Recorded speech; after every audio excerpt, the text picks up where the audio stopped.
es un sexenio perdido, económicamente perdido. Pedro, qué gusto saludarte, buen día. Luis, qué gusto saludarte a ti y a quienes nos siguen. Pues sí, la verdad es que cuando uno revisa las estadísticas que dan cuenta del desempeño de los signos vitales de la propia actividad económica de México, y hablo no solamente de la producción, Luis, me refiero también a la inversión productiva, pero también a la expectativa, a la percepción de los empresarios. Cuando hablamos también del comportamiento que ha seguido el consumo, el mercado interno y la percepción que prevalece entre los consumidores, el desempeño del mercado laboral, el empleo, el desempleo, el subempleo, el empleo en el sector informal, etcétera, etcétera, uno termina por acomodar estos signos vitales en el tablero para darle sentido a las tendencias que han marcado su comportamiento en los últimos meses y años, y tras proyectar lo que habrá de suceder con estos indicadores, recuperando, insisto, la percepción de consumidores y empresarios y la magnitud de la caída de la economía mexicana, bueno, pues uno termina por concluir que en efecto estamos frente a la caída más profunda en más de 8 décadas de la propia planta productiva nacional. Estamos frente a los niveles de empleo que rebasan, pero por mucho, las caídas que se reportaron en las crisis de 94, 95, de 2008, 2009, de 1982, 83, 75, 76, etcétera. Y estamos finalmente frente a una planta productiva, Luis Auditorio, que esta es finalmente la cuestión más importante, que a diferencia de otros años, de otras crisis, ahora llegó a esta pandemia, a esta crisis, en una condición de absoluta debilidad. Recordemos, en 2019, el presidente de la República aseguraba y llegaba incluso a apostar que creceríamos a una tasa del 2%. Cerramos en realidad 2019 con una caída del 0.3% en la producción. En 2019 se decretó el fin del neoliberalismo y, sin embargo, en aquel año y en el presente se están aplicando medidas neoliberales, recortes presupuestales, austeridad, caída en la inversión pública, ausencia de estímulos para contener el desplome del empleo, ausencia de estímulos para contener el cierre colectivo de empresas.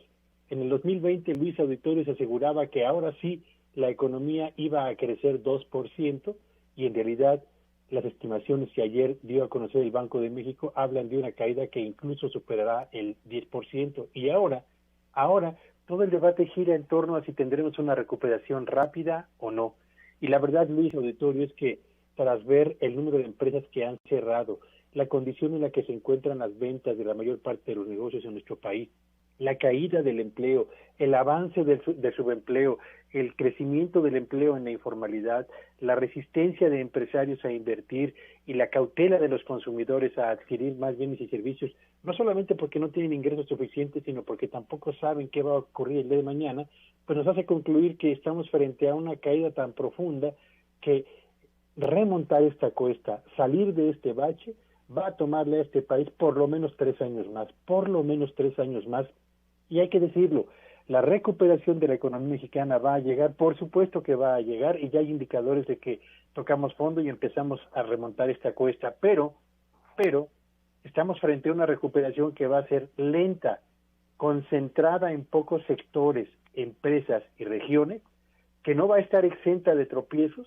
y que si la pandemia vuelve a acelerarse a escala mundial y volvemos a tener que cerrar parcialmente actividades, pues esto va a ser todavía más lenta la ya de por sí difícil tarea que tendremos que emprender para la reanimación de la actividad productiva nacional. Sí, estamos frente a la caída más profunda de la economía y evidentemente frente a un sexenio perdido, porque simple y sencillamente en el 2019 tuvimos y tomamos decisiones para autocaernos, y en el 2020 decidimos no apoyar a la planta productiva ni a los hogares. No, pues Esas ya, son las razones por las que estamos donde estamos y lo que hará más difícil salir de este hoyo, Luis. ya veníamos muy fregados, Pedro. Ya el 2019, bien lo dices, o sea, fueron decisiones para mermar, dinamitar una y otra vez confianza de inversionistas. Ahí están resultados. 2020, México ha sido el más neoliberal de todos. Rásquese cada quien con sus uñas.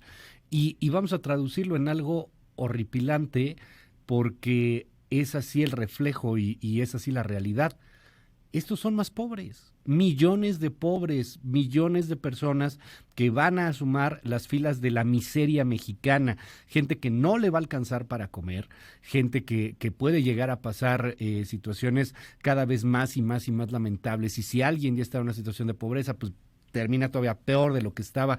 Es un escenario que de repente dicen los pro cuatroteístas que ahí la gente está haciendo un agorero del desastre, Pedro, pero pues es la realidad. Es lo que estamos viendo y es el futuro que se ve a nada, a unos metros, y donde, como dirían en un dicho popular, estás viendo la tormenta y pues no te hincas, no haces nada. Que nos lleve pifas, Pedro. Qué Sí, triste. por supuesto. Sí, perdón, Luis, termina. Oh, sí, adelante, sí, dinos. Yo decía que basta, de verdad, basta solamente con que la gente que se empeña en mantener los ojos cerrados salga a la calle y le pregunte a la gente de la tienda de abarrotes, al que vende pollo, al que vende huevo, al de la cremería, a quienes se dedican a la venta de alimentos preparados en el momento, cómo están las cosas, para darse cuenta de que entre esa otra realidad que intentan forjar a través de datos que no tienen cabida con lo que está ocurriendo aquí en el mundo real, se opone realmente a lo que está sucediendo en los hogares, en la calle, en las empresas, con los jóvenes que están buscando por primera vez empleo y con quienes, habiéndolo perdido hace poco tiempo, se la han pasado tocando y tocando puertas para no encontrar hasta este momento una sola respuesta. Así que sí, el mundo camina en un sentido y la otra realidad, los otros datos, intentan hacernos creer que estamos mejor que nunca, cuando en realidad estamos peor que antes. Pedro, te seguimos en tus redes, ¿cuáles son? Me encuentran en @Tello Villagrán, que es Twitter. Que tengan un espléndido jueves todos. Gracias, Pedro, muy buenos días.